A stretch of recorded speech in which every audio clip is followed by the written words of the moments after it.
Celebrating 30 years of phenomenal trend forecasting, 5 times a week, Monday through Friday. Here's Gerald Celente with today's trends in the news. Hi, this is Gerald Celente. It's Wednesday, January 23rd, 2019. And here are some of today's trends in the news.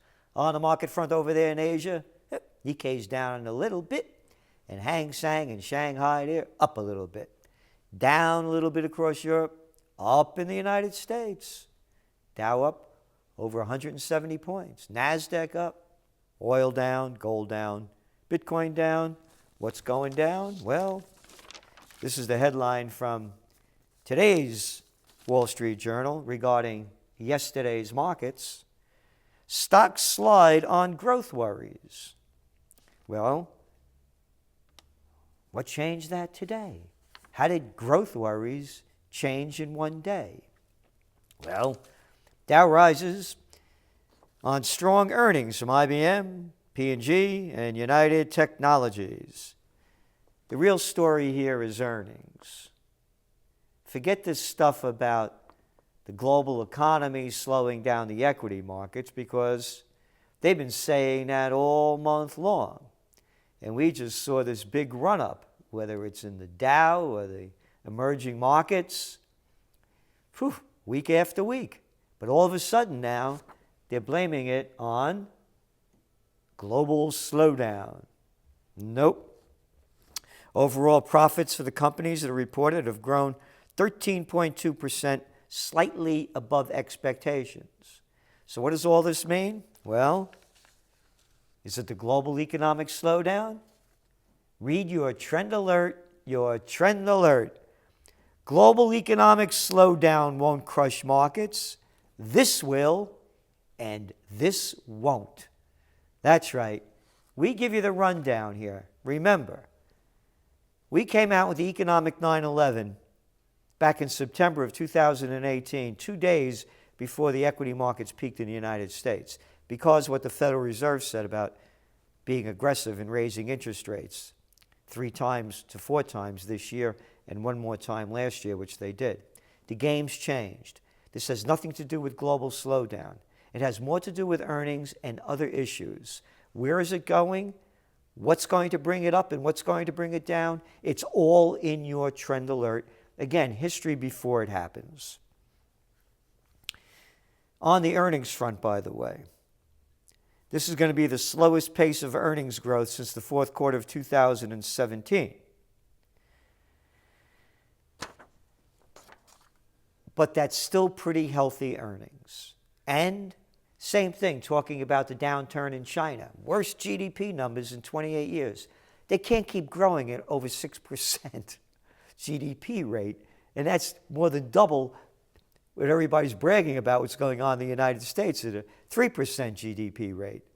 And it's way better than what's going on over there in Europe and Japan, with Japan's negative GDP rate, and Europe may be growing 1% next year, or this year, I should say.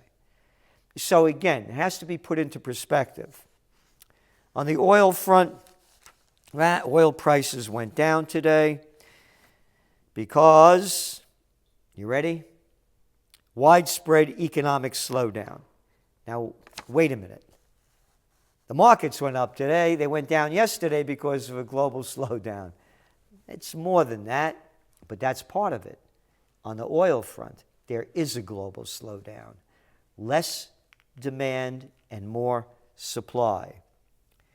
And, as you may know, Venezuela's opposition leader, Juan Guaido, declared himself interim president today, Wednesday, January 23rd, 2019.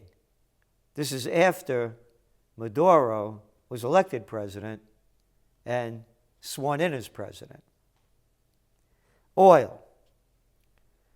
The Trump administration said the United States could impose new sanctions on Venezuela's oil sector as soon as this week if the political situation deteriorates further.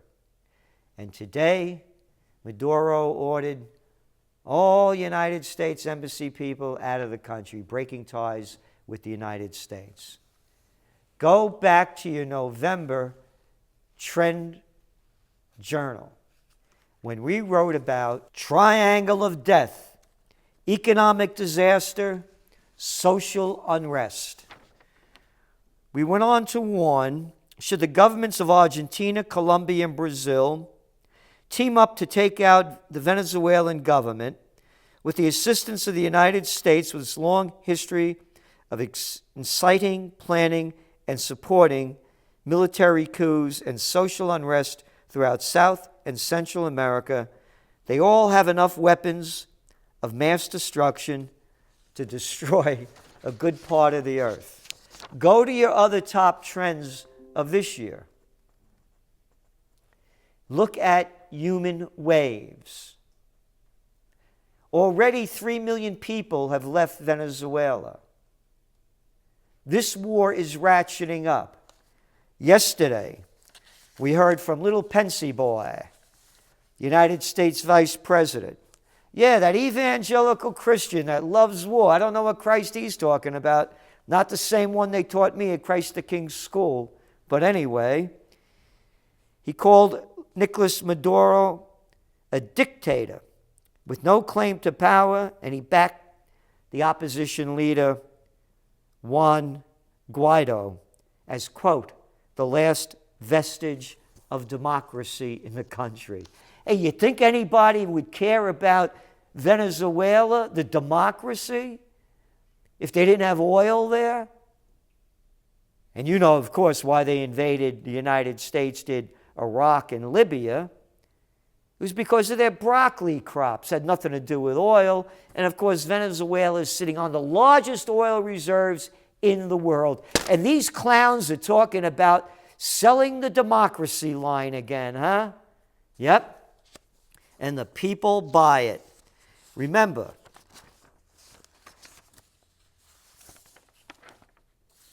go back a couple of days ago and listen to our Secretary of State and what he said.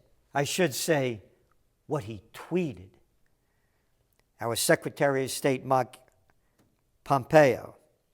Quote, the time is now, and now in all capital letters, for return to democracy in Venezuela.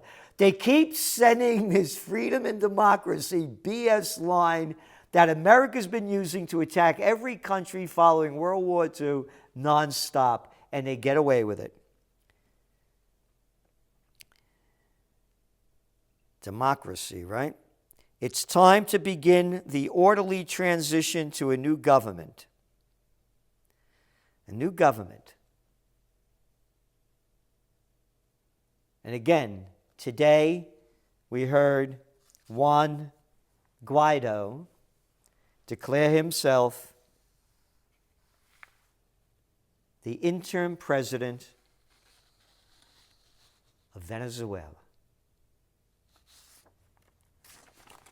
Trump came out and said, today I am officially recognizing the president of Venezuelan National Assembly, Juan Guaido, as the interim president of Venezuela. He said the United States would, quote, use the full weight of the United States' economic and diplomatic power to press for the restoration, you ready, of Venezuelan democracy. They keep selling this crap. You better do what you can to help occupy peace, because we're going to be occupying war very soon. This is a whole different time now. This government's not going to go down lightly. You can see how it's building. Remember they had that incident in Colombia just a few days ago, where car bombing, and they blamed it on the left-wing militant group. That's right, behind the attack. And here's what the Financial Times says. You know where that left-wing militant group is hiding? Fighters in Venezuela. All right? Go back to your November Trends Journal. Colombia, Brazil, Argentina, with the United States behind them, overthrowing Venezuela. It's history before it happens. We're the only ones, the only magazine in the world that wrote about that and forecast it. You're going to see a human wave of people like we've never seen before, escaping Central and South America as the war increases. Moving on to some other news. I mentioned that it's the earnings season in the United States, and that's going to be a major driver of the markets. And prophets of gloom, earning hopes dim as fears of global expansion rise. That's correct, because the global slowdown is underway. Another one from today's Wall Street Journal. Earning reports threaten stocks calm. Investors enjoying tranquility in the stock market face a new source of potential volatility. The quarterly earnings of industrial and technology companies that start reporting this week. So they're lowering expectations because of the global slowdown. Now remember, what boosted the corporate earnings was the big tax breaks that the Trump administration gave by lowering the tax from 35 to 21%. And all the stacked buybacks that went in over $1 trillion last year. And all that money repatriated on the tax breaks overseas back into stock buybacks. So now that's wearing out. But again, the earnings are still relatively strong. And what's going to boost the economy? More monetary methadone. That's right. China says it will step up government spending this year to support the economy. They said that today. This is after the reports came out on Monday about the slowdown in their economy.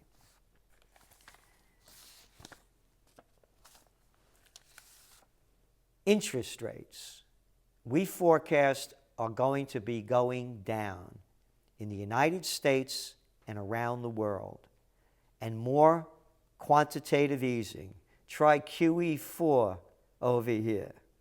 Mortgage applications pull back 2.7% as interest rates turn higher again. Even in the United States right now, we have relatively low interest rates, 4.75%. They were at almost 5% in November. They can't afford the 5%. 4.7%, because I talked to you about that Oxfam report where 26 billionaires control as much wealth as the poorest half of humanity. It's even worse than that. The report revealed that the super rich were hiding $7.6 trillion from tax authorities, while corporations were holding large amounts of money offshore, depriving developing nations of $170 billion per year in revenue. What does this mean?